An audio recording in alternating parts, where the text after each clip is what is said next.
Everyone. So this is HunyahTravels Pageant Coaching Service. And so over the last few weeks, there was Miss Universe 2023 that recently just took place. And everyone knows about Miss Universe. It is the highest international pageant. So I got to give my review. So let's start. Just going to share my screen. So everyone saw who won. There was a lot of history to it because this year was a bit different. So I'll just get started in there.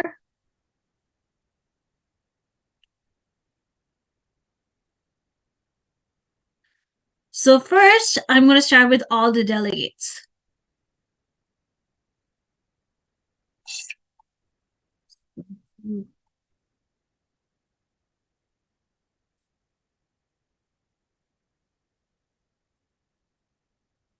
So this is the introduction. So every pageant, whether it's virtual or in person, you always have an introduction. So since there's 84 countries that were competing in this year, due to what I know, so there is almost most countries you can think of, and I will show you which one is Canada in here.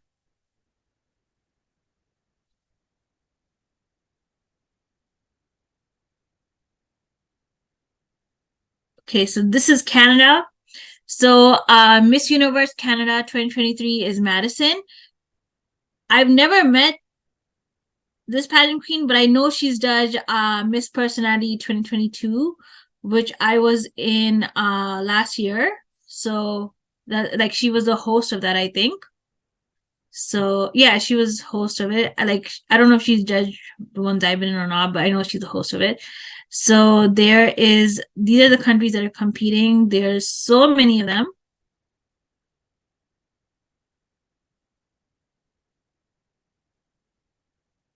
So that is that. Then I'm going to get to the next video. So that was the introduction. So Miss Universe introduction is, I think it's a bit different than the other ones because the ones I've done that are virtual that I know, and even though they're virtual, they're still virtual and in person are very similar in a way. It's just one is about weeks, one is about this is a bit different. So in there, what you can see is what they have to do is they have to give the introduction. My name is this, and I am representing this. And sometimes in some of the pageants that I've done myself, is that you have to say your name, country, or region, or wherever you're representing, and what is your cause, and what is your platform, that. Then it was the top 10 finalists. Before the top 10, to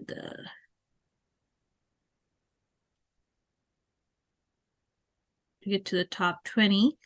So there was a top 20 in there. Okay, and there was also the national costume. So due to what I know, that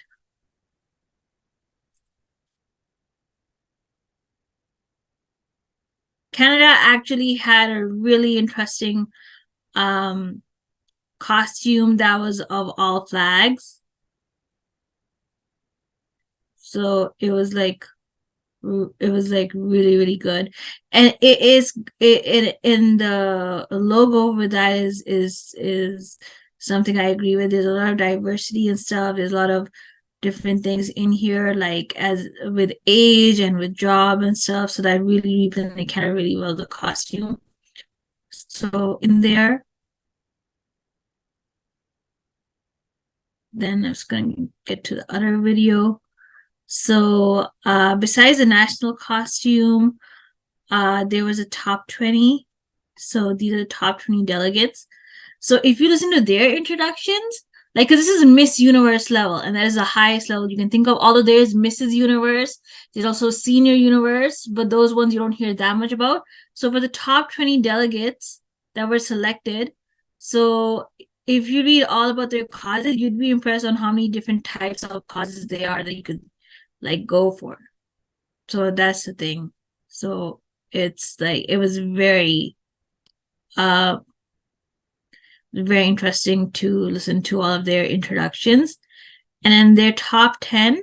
So you can see that. And then the historical thing in this one was that there was, besides a lot of new things in there, they had one contestant who's a mom, one contestant who was a plus size, which is a new thing that they've added to the Miss Universe requirements, I think. But I think their height and age, and that they've also changed that as well within the past few months. Then there is plus size, and opting out for the swimsuit competition. That's also a new thing now too. So there was a lot of different things to be seen, and also the first one for Mexico as well. So that was also a new thing too for Niagara. I think that's the name. So that's all the delegates, the top 20, the top 10. Now, the moment that everyone waits for is the final crowning. So that's the top 3. I just skipped the top 5 because I think everyone has watched that. So, and the interesting thing was for Miss Universe Thailand is that she's had there's been people from her family who have been on Miss Universe stage. So that's like really interesting. And then the one that actually won Miss Universe Niagara, the one from Mexico, she has represented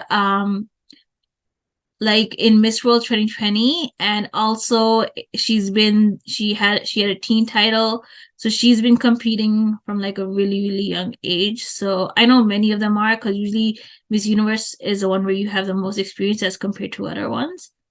So Miss Australia, I think, was the first one who was a mom in there, and she made it to the top 3. And that's how the crowning was.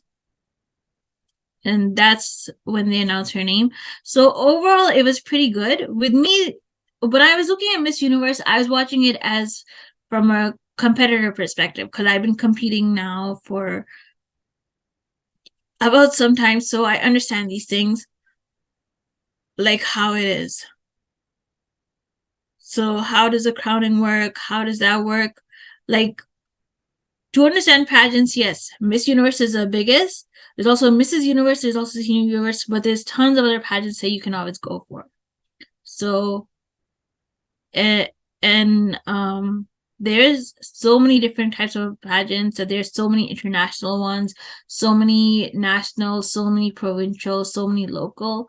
So you can go for all types. So anyways, I would give this a 5 out of 5. Watching Miss Universe 2023 was really, really good. And they did have a website to watch this, but it was accessible through YouTube, so that was a really good thing. So anyways, this is my review. Be sure to like and subscribe to Hunya Travels, and Hunya Travels Pageant Coaching Service will have a new video sometime soon in the next few months. Thank you. Bye.